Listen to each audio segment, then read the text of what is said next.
नमस्कार. जय शिवराय. आज आपण पाहणार आहोत प्रकरण 22. हे प्रकरण नेताजी पालकरवर आहे. प्रकरणाच्या सुरुवातीला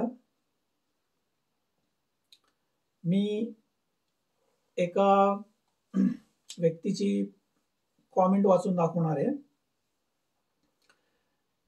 फेसबुकवर एका ग्रुपवर, फेसबुकच्या एका ग्रुपवर, त्या ग्रुपचं नाव आहे इतिहास संशोधन मंडळ. तर या मंडळावर मी एक पोस्ट लिहिली होती आणि त्यात असं म्हटलं होतं की युवराज संभाजीराजे छत्रपती कोल्हापूरचे यांनी माझं पुस्तक वाचावं म्हणून मी त्यांना रिक्वेस्ट केली होती, पण त्यांनी माझ्या रिक्वेस्टकडे दुर्लक्ष केलं होतं. त्या संबंधात ही पोस्ट होती. तर मी पोस्ट काय टाकली होती ती अगोदर वाचून दाखवतो आणि त्यावर या व्यक्तीने, जिचं नाव आहे गणेश प्रसाद देशपांडे, यांनी काय कॉमेंट केली ते आपण बघूया. तर सुरुवातीला माझी पोस्ट मी वाचून दाखवतो.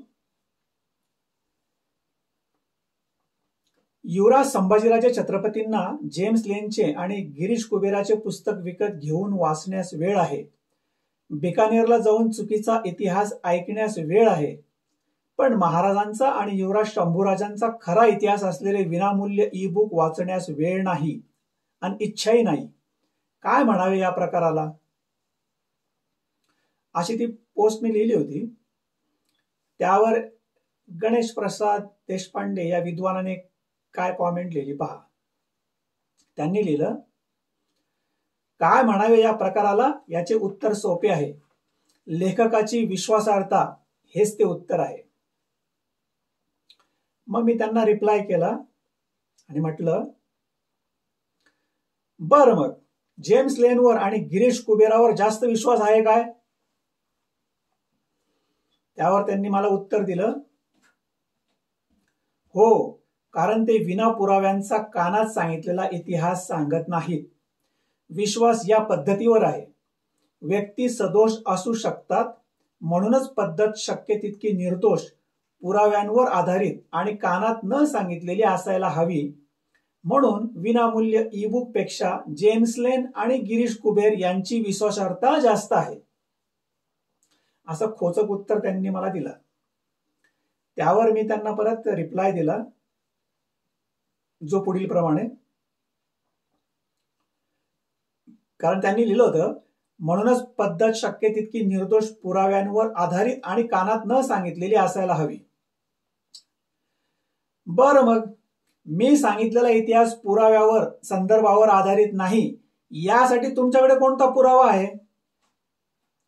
का मनात आलं आणि ठोकून दिलं? मिर्झाराजे शिवाजीराजे संघर्षात महाराजांचा पराभव झाला, यासाठी आंधळ्या इतिहासकारांनी कोणता पुरावा दिला आहे सांगा बरं.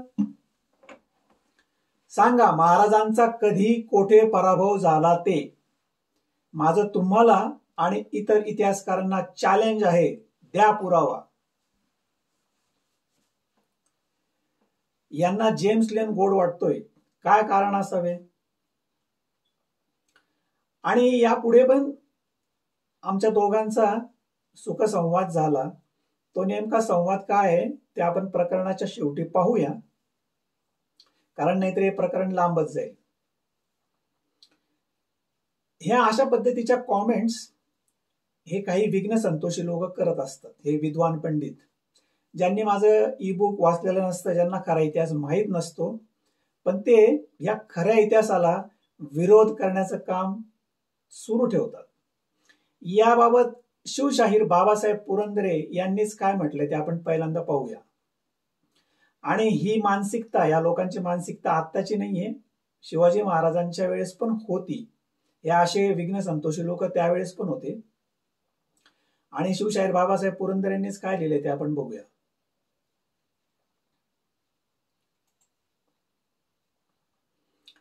ती पण एक पोस्ट मी तुम्हाला दाखवतो म्हणजे समजेल. ई बुक मधील खऱ्या इतिहासाला विरोध आमच्याच बधीर लोकांचा, असं मी त्या पोस्टचं हेडिंग दिलं होतं. कारण शिवशाहीर बाबासाहेब पुरंदरे यांनी काय लिहिले ते आपण पाहूया. ते लिहितात, मिर्झा राजे शिवाजी महाराजांच्या स्वराज्याचे तोरण तोडावयास निसंकोच मनाने सज्ज झाले होते. मिर्झा राजे स्वतः राबत होते, प्रत्येकाला राबवित होते. देवदैवतेही त्यातून सुटत नव्हती. त्यांची एकच इच्छा होती, महाराजांचा पराभव व्हावा, महाराष्ट्र गुलाम व्हावा, महाराष्ट्राची पुन्हा मसनवट व्हावी. महाराष्ट्राचा चतकोर तुकडा सुद्धा अद्याप स्वतंत्र झालेला नाही. सारख्या फौजांवर फौजा चालून येत आहेत. उलटा वारा, उलटा प्रवाह, आम्हाला विरोध आमच्याच लोकांचा. शिवशाहीर बाबासाहेब पुरंदरे. आणि म्हणून त्याखाली मी लिहिलं होतं, खरा इतिहास वाचून शिवभक्त उठवतील आवाज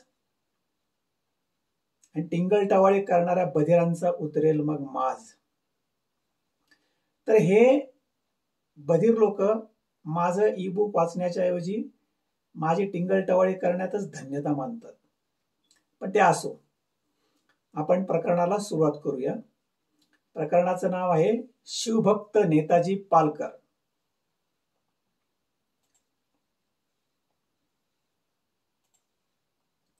प्रकरणाच्या सुरुवातीला भगवद्गीतेतील एक श्लोक म्हणून दाखवतो मी. Man is made by his belief, as he believes so he is.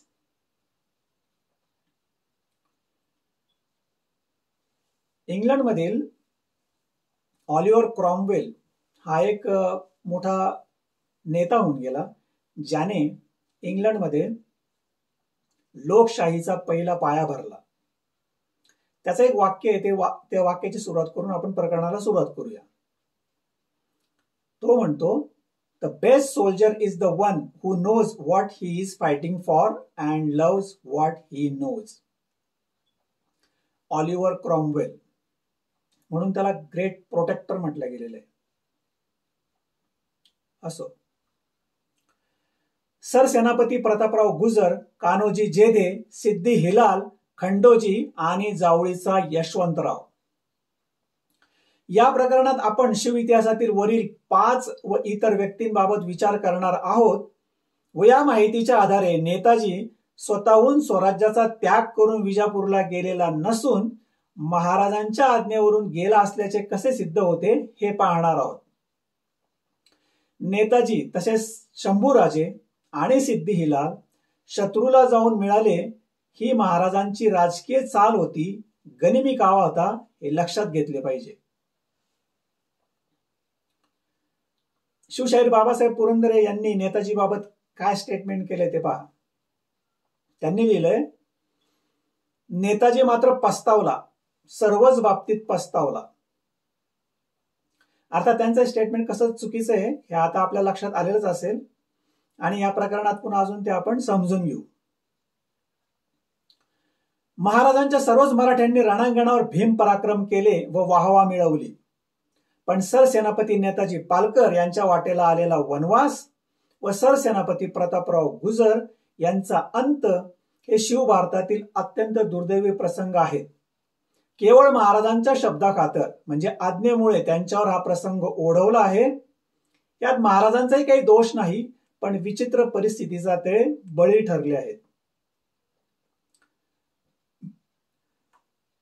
महाराजांनी व त्यांच्या मराठ्यांनी रोहिडेश्वराच्या मंदिरात शपथ घेऊन आपल्या पवित्र कार्यास सुरुवात केली.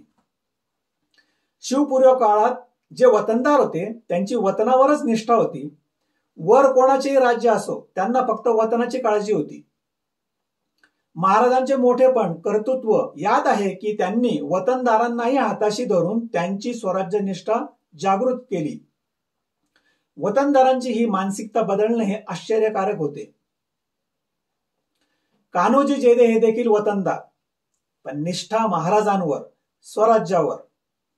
अफजल खान प्रसंगी मावळातील सर्व देशमुखांना आदिलशाहीची धमकीची फरमाने आलेली होती.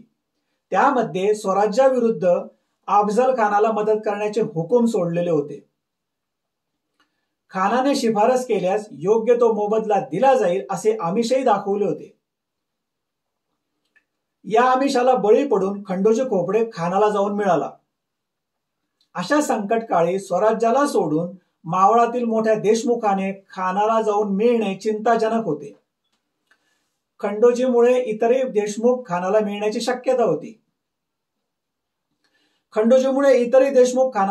शक्यता होती. पण कान्होजींनी मात्र स्वराज्यासाठी वतनावर पाणी सोडले.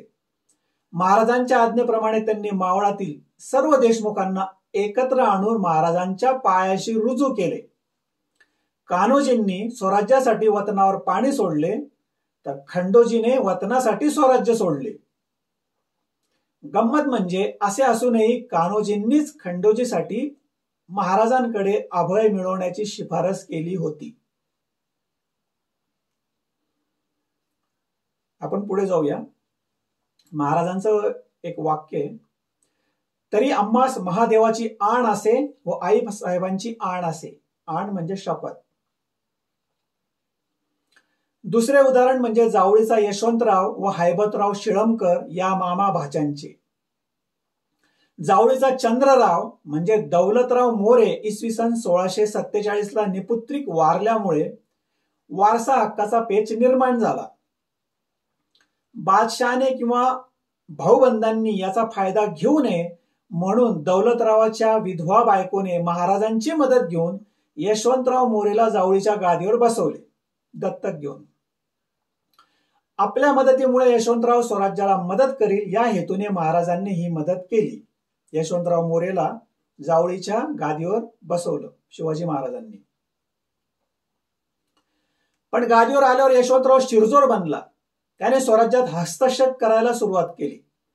त्याने महाराजांच्या पदरी सेवा करणाऱ्या हैबतराव शिळमकर यांच्या देशमुखीवरही हक्क सांगायला सुरुवात केली. महाराजांनी अर्थातच शिळमकरांची बाजू घेतली. त्यातच काही चुगलखोरांनी शिळमकरांना असा धाक घातला की यशवंतरावाने मांडलेल्या या भांडणात शिवाजी राजा तुमचे वतन जप्त करण्याचा डाव साधून घेईल. शिळमकरही चिंतेत पडले. महाराजांना हे समजल्यावर त्यांनी शिळमकरांना पत्र लिहिले. पत्रात महाराज लिहितात की, हे पत्र महत्वाचं आहे, नीट ऐका. पत्रात महाराज लिहितात की कित्येक वडिया लोकांनी तुमची देशमुखी आम्ही घेऊ, तुम्हास वाईट करू अशी शंका तुमच्या मनात निर्माण केली आहे. तुम्हास साहेब म्हणजे आम्ही घरच्या लेकरासारखे जाणतात व तुमचे वाईट करावे असे कधीच चिंतत नाही. तेव्हा कोणत्याही गोष्टीची चिंता न करणे. तुमचे 1000 गुन्हे माफ आहेत. तुम्हासी आम्ही काहीही वाईट वर्तवणूक करू तरी आम्हास महादेवाची आण असे व आईसाहेबांची आण असे. कोणीही गोष्टीची चिंता न करणे. आमच्या इमानावरी आपली मान ठेवून आम्हापाशी येणे. कोणीही गोष्टीची चिंता न करणे.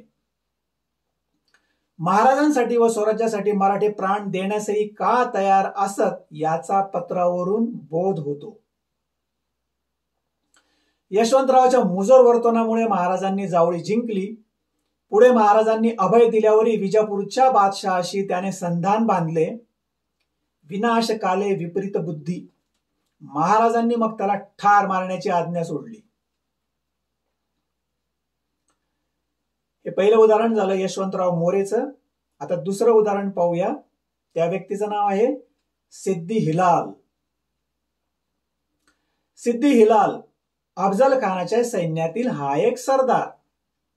अफजल खान मारल्या गेल्यावर व त्याच्या विजापुरी सैन्याचा जावळी धुवा उडावल्यावर त्या फौजेतील पांढरे, खराटे, यादव व हा सिद्दी हिलाल महाराजांना शरण गेले व त्यांनी महाराजांच्या पदरी चाकरी करण्याचे ठरविले. नंतर महाराजांनी पन्हाळा जिंकला. त्यामुळे चिडून विजापूर दरबारने रुस्तुमेजमान व फाजल खान यांना पाठवले. त्यावेळी सिद्दी हिलाल महाराजांच्या बाजूने लढला. पुढे महाराज पन्हाळ्याला सिद्दी जोहरच्या वेढ्यात पकडले गेले. सापडले. सिद्दी हिलाल त्यावेळी नेताजी बरोबर होता. जिजाऊबाई साहेबांनी मग नेताजी व सिद्दी हिलाल यांना जोहरचा वेढा फोडण्यासाठी पाठविले. नेताजीच्या फौजेत सिद्दी हिलालचा तरुण व ताकदवान पुत्र सिद्दी वाह हा पण होता. नेताजी व सिद्दी हिलाल निघाले. पन्हाळ्याच्या पायथ्याशी असलेल्या जोहरच्या छावणीपासून लांबच विजापुरी फौजेने नेताजीला अडवले व लढाईची धुंद माजली. नेताजी, सिद्दी हिलाल व त्याचा मुलगा सिद्दी वाह वाह अंगेजणीने आदिलशाही फौजेवर तुटून पडले. शत्रूची आघाडी फोडत ते आत घुसले. पण दुर्दैवाने सिद्दी वाह वाह जखमी होऊन घोड्यावरून किंकाळी फोडून खाली कोसळला, बेशुद्ध झाला. सिद्दी हिलालच्या कानावर आपल्या पोराची किंकाळी गेली. त्याने लगाम खेचून मुलाला सोडविण्याकरता धाव घेतली. त्याची तलवार पुत्रप्रेमाने तळमळून फिरू लागली. पण शत्रू अफाट होता. शत्रूंच्या शिपायांनी जखमेमुळे बेशुद्ध होऊन पडलेल्या हिलालच्या मुलाला आपल्या छावणीकडे नेले. हे पाहून हिलालची फौज घाबरून पळत सुटली. अखेर नेताजी व हिलालचा डाव फसला.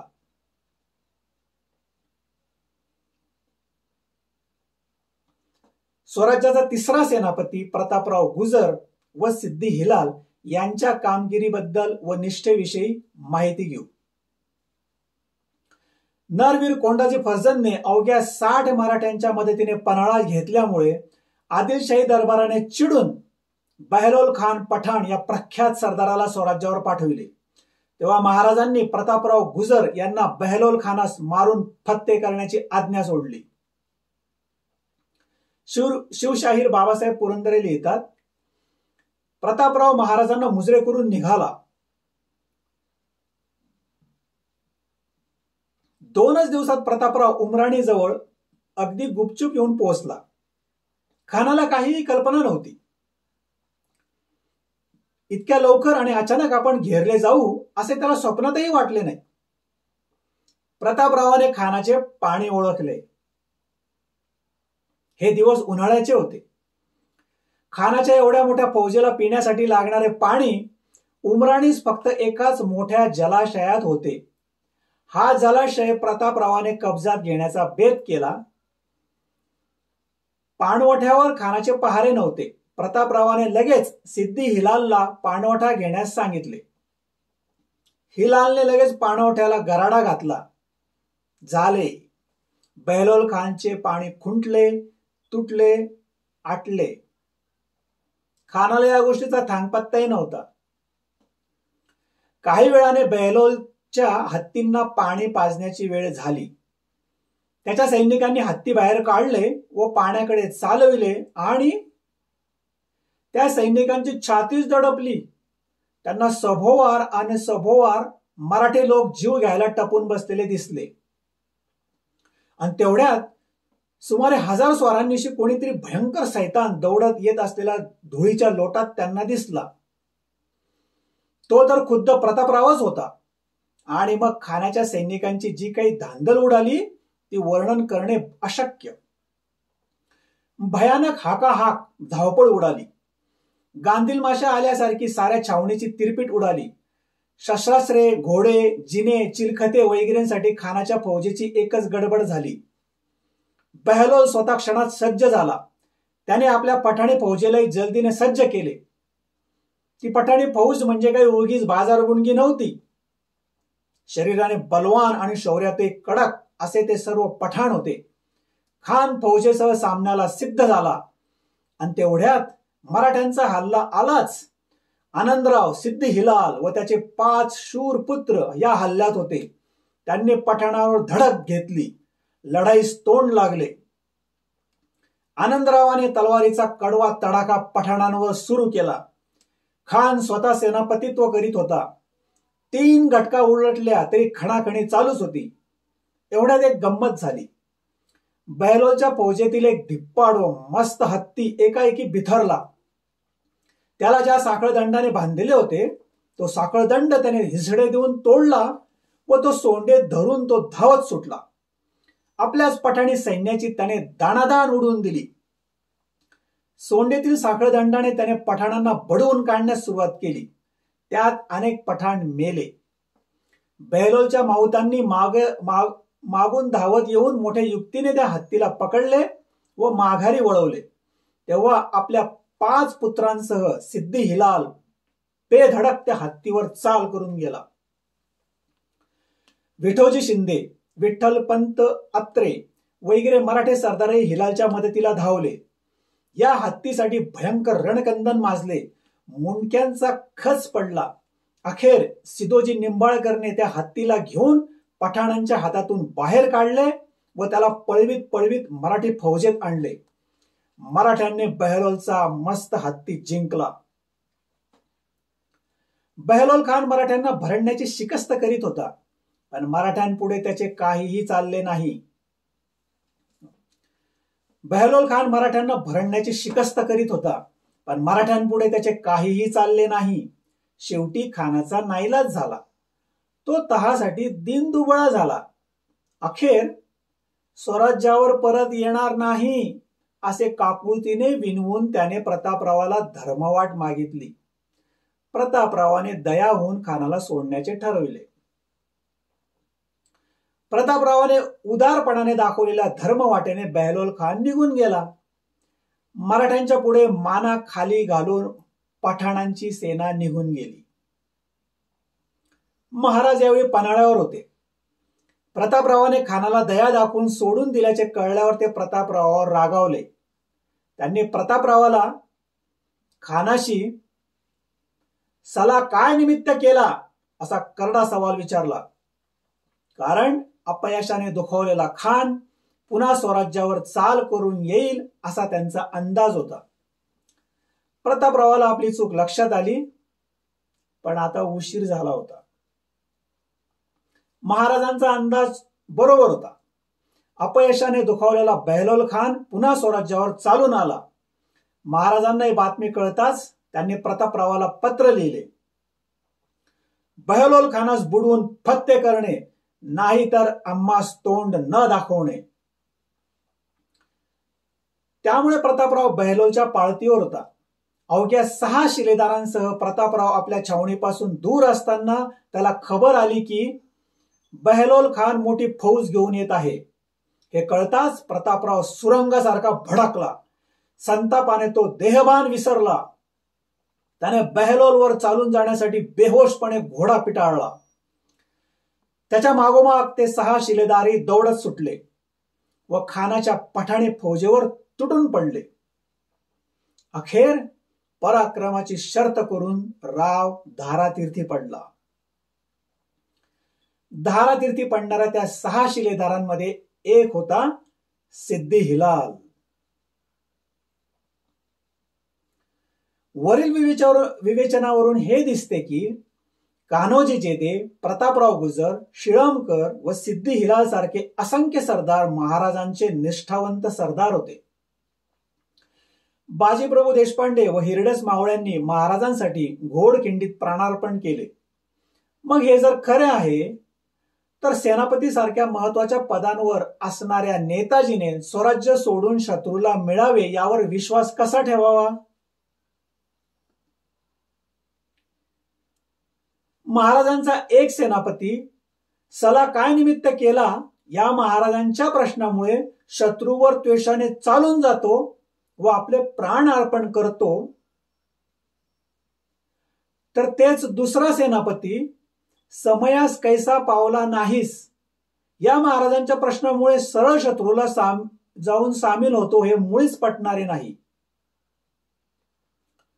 परत एकदा वाचतो, नीट ऐका. महाराजांचा एक सेनापती सला काय निमित्त केला या महाराजांच्या प्रश्नामुळे शत्रूवर द्वेषाने चालून जातो व आपले प्राण अर्पण करतो, तर तेच दुसरा सेनापती समयास कैसा पावला नाहीस या महाराजांच्या प्रश्नामुळे सरळ शत्रूला जाऊन सामील होतो हे मुळीच पटणारे नाही. आता कोणी असा तर्क करील की कदाचित लोभामुळे नेताजी विजापूरला गेला असेल. जसे रा कुलकर्णी यांनी एका ठिकाणी लिहिले आहे. नाना फडणवीस यांच्यावर त्यांनी एक पुस्तक लिहिले, त्यात ते स्टेटमेंट तुम्हाला सापडेल. रा कुलकर्णी यांनी एका ठिकाणी लिहिलं आहे, महाराजांचा सेनापती नेताजी पालकर काही आमिषामुळे मुसलमान झाला आणि मोगलांच्या चाकरीत रुजू झाला.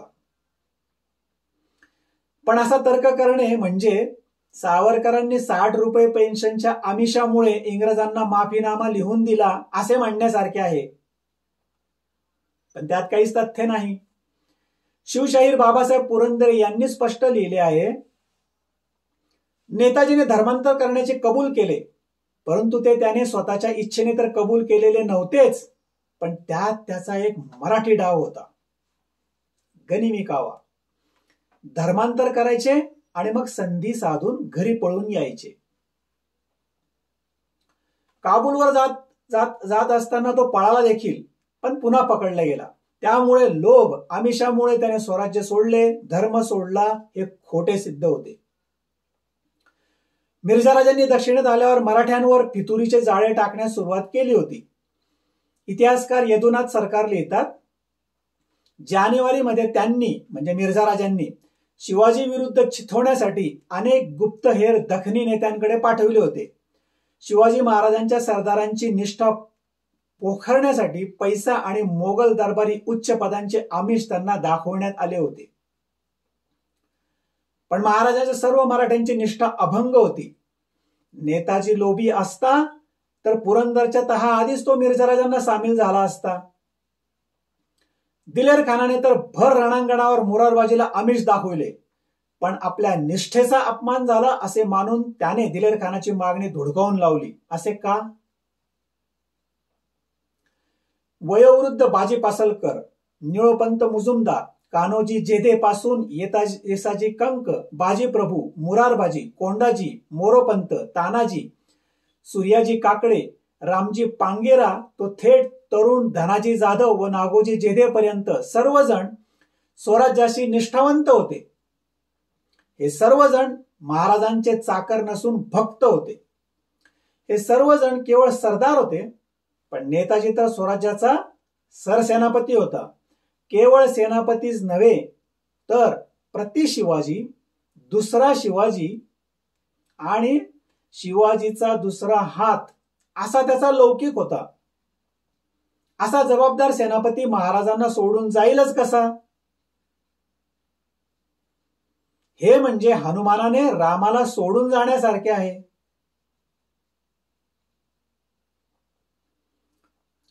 प्रोत्साहन. महाराजांनी आपल्या सरदारांना नेहमीच प्रोत्साहन दिले, प्रेरणा दिली.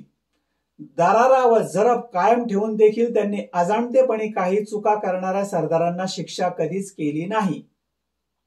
उदाहरणार्थ, पराक्रम गाजवणाऱ्या मराठ्यांच्या त्यांनी पाठी थोपटल्या, त्यांना बक्षिसे दिली. पन्हाळा काबीज करण्याआधीच त्यांनी कोंडाजीच्या हातात सोन्याचे कडे घातले. भर समुद्रात रात्री जंजिराला शिड्या लावणाऱ्या धाडसी लाय पाटलाचा त्यांनी पालखी देऊन व सर पाटील ही पदवी देऊन गौरव केला. कान्होजी जेधेंना तलवारीचे मानाचे पान दिले. अशी असंख्य उदाहरणे देता येईल. पण आपल्या सरदारांनी, अधिकाऱ्यांनी चुका केल्यावर देखील त्यांना शिक्षा केली नाही. त्यांचा तो स्वभावच नव्हता.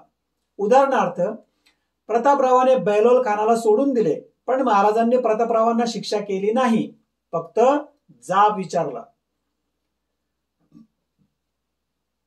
सिद्धींचा दुर्गम जंजिरा किल्ला जिंकण्यासाठी 20 वर्षापासून प्रयत्न चालू होते. जंजिऱ्यावर आक्रमण करण्यासाठी लाय पाटलाने भर समुद्रात किल्ल्याच्या तटाला शिड्या लावल्या, पण प्रधानमंत्री मोरोपंत पिंगळे सैन्य घेऊन न आल्यामुळे तो प्रयोग असफल झाला. महाराजांना हे कळल्यावर त्यांनी धाडसी पाटलाचा सत्कार केला, पण मोरोपंतांना शिक्षा केली नाही. मोरोपंतांना कोताही केली, कार्य राहून गेले, एवढंच ते म्हणाले. पद्मदुर्गच्या बांधकामाच्या वेळी महाराजांनी संरक्षणासाठी दौलत खान व दर्या सारंग यांना पाठवले होते. त्यांना धान्य व पैसा पाठवण्याची व्यवस्था मोरोपंतांनी प्रभावळीचे सुभेदार जिवाजी पंत यांच्यावर सोपवली होती. पण पंतांनी दफ्तर दिरंगाई दाखवताच महाराजांनी त्यांना एक पत्र पाठवले. त्यात ते लिहितात, म्हणजे जिवाजी पंतांनी हा जो निष्काळजीपणा केला आणि रसद पाठवली नाही, त्याच्यावर महाराज चिडले आणि त्यांनी त्या जिवाजी पंतांना पत्र लिहिलं. हे पत्र महत्वाचं आहे, नीट ऐका. त्यात महाराज लिहितात, दौलत खान व दर्या सारंग यासी ऐवज व गला राजश्री मोरोपंत यांनी वराता सुबे मजकुरावरी दिधल्या. त्यास तुम्ही काही पावले नाहीत म्हणून कळू आले. त्यावरून अजब वाटले की ऐसे नादान थोडे असतील. पद्मदुर्ग हबशी फौजा चौफेर जेर करत असतील आणि तुम्ही ऐवज न पाठवून आरमार खोळंबून पाडाल. एवढी हरामखोरी तुम्ही कराल आणि रसद पाठवून मजरा करू म्हणाल, त्यावरी साहेब रिसतील की काय? ही गोष्ट घडायची तरी होय. नकळे की हबश्यांनी काही देऊन आपले चाकर तुम्हास केले असतील. त्याकरता ऐशी बुद्धी केली असेल तरी ऐशा चाकरास ठिकेठीक केले पाहिजेस. या उपरी बोभाट आलिया उपरी तुमचा मुलाहिजा करणार नाही. गनिमांचे चाकर गनिम झालेस ऐसे जाणून बरा नतीजा तुम्हास पावेल. ताकीद असे. वरील पत्रावरून महाराज पंतांवर भयंकर संतापलेले दिसतात व ते साहजिकच आहे. पण त्यांनी पंतांना शिक्षा केली नाही, केवळ ताकीद दिली. प्रतापराव गुजर व मोरोपंत पिंगळे हे अष्टप्रधानातील मंत्री होय. जिवाजी पंत हे देखील वरिष्ठ मुलकी पदाधिकारी होते. नेताजीपेक्षा त्यांनी केलेल्या चुका गंभीर स्वरूपाच्या आहेत, तरी देखील त्यांना शिक्षा नाही. मग केवळ वेळेवर आला नाही असे निमित्त पुढे करून नेताजीला एकट्यालाच का बरे ही शिक्षा?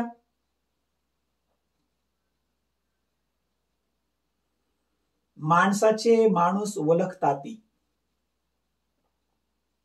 शिवाजी महाराजांना माणसांची पारख होती. कोण व्यक्ती कशी आहे, त्याच्या मनात काय चालले आहे याचा त्यांना अचूक अंदाज होता. ज्ञानी पुरुषांना ते सहज साध्य असते. ते मानसशास्त्र जाणून असतात. बाल शिवाच्या गुणविशेषाबाबत शिवशाहीर बाबासाहेब लिहितात, माणसांच्या गुणावगुणांची पारख त्याला इतकी अचूक होऊ लागली की, म्हणजे शिवाजी महाराज लहान असतानाचा हा प्रसंग आहे. त्यात बाबासाहेब बाल शिवाचं कौतुक करतायत आणि त्यात त्यांनी हे लिहिलेलं आहे. माणसांच्या गुणावगुणांची पारख त्याला इतकी अचूक होऊ लागली की कसलेल्या जवाहिऱ्यांप्रमाणे लोकस्थिती व देशस्थिती त्याच्या बरोबर ध्यानात आली. धाकूटपणापासून देशात मिराजदार कोण, गैरमिराजदार कोण हे तो जाणताती. आणि आमच्या शिवबा राजाची बुद्धी तर अशी तल्लक की माणसाचे माणूस ओळखताती. एवढ्याशा वयात त्याची बुद्धी भाल्यासारखी तीक्ष्ण होती. पुढच्या 4 गोष्टी आधी लक्षात येत त्याच्या. अगदी नेमका गडी शिवबाच्या नजरेत भरे. अगदी नेमका गडी शिवबाच्या नजरेत भरे. त्याला शिवबा हसून जवळ बोलावी असे हुडकून हुडकून शिवबाने दोस्त जमा केले. साध्या गरीब मावळी शेतकऱ्यांची ही पोरे. शहाजीराजांना मुस्तफा खानाच्या कटाची कल्पना आली नाही, त्यामुळे त्यांच्या पायात बेड्या पडल्या. पण तेच दिलेर खानाच्या मनातील कपट महाराजांनी ओळखले. या बाबतीत महाराजांनी आपल्या वडिलांनाही मागे टाकले होते. त्यांना माणसांची अचूक पारख होती हे जर खरे आहे तर नेताजी विजापूरला गेला याचा दोष महाराजांनाच द्यायला हवा. कारण त्यांना नेताजीची पारख करता आली नाही व त्यांनी अशा निष्ठा नसलेल्या माणसाला सेनापती पद दिले असे म्हणावे लागेल. पण हे कसे शक्य आहे? महाराजांचा अंदाज कधीच चुकत नसे. म्हणे महाराजांनी नेताजी पालकरास सरसेनापती पदावरून काढून टाकले. महाराज नेताजीवर रागावले. हे म्हणजे कृष्णाने अर्जुनाला दूर लोटण्यासारखे आहे. देव आपल्या भक्ताला दूर कसा बरे लोटेल? आग्र्याच्या कैदेतून महाराज निसटले, पण त्यांचे 2 वकील रघुनाथ पंत आणि त्र्यंबक पंत मात्र कैदेत अडकले. महाराजांनी त्यांना वाऱ्यावर सोडले नाही. मुत्सद्दीपणे औरंगजेबाशी तहाची बोलणी करत व या दोघांची मागणी करून त्यांनी त्यांची सुटका करविली. महाराजांनी शिळमकरांना जे पत्र लिहिले आहे ते प्रातिनिधिक स्वरूपाचे आहे. ते सर्व सरदारांना लागू पडते. महाराज आपल्या माणसाची आपल्या मुलासारखी काळजी घेत असत. शिळमकरांना जर ते तुमचे 1000 गुन्हे माफ आहेत असे म्हणतात तर नेताजीच्या एका छोट्याशा चुकीबद्दल त्यांना माफ करायला काय कोणती अडचण होती? आणि तुम्हाला आम्ही काहीही वाईट वर्तवणूक करू तर आम्हाला महादेवाची आईसाहेबांची आण आहे. आमच्या इमानावरी आपली मान ठेवून आम्हापाशी येणे कोण्या गोष्टीची चिंता न करणे असे म्हणणारे महाराज नेताजीशी वाईट वागू शकतील काय?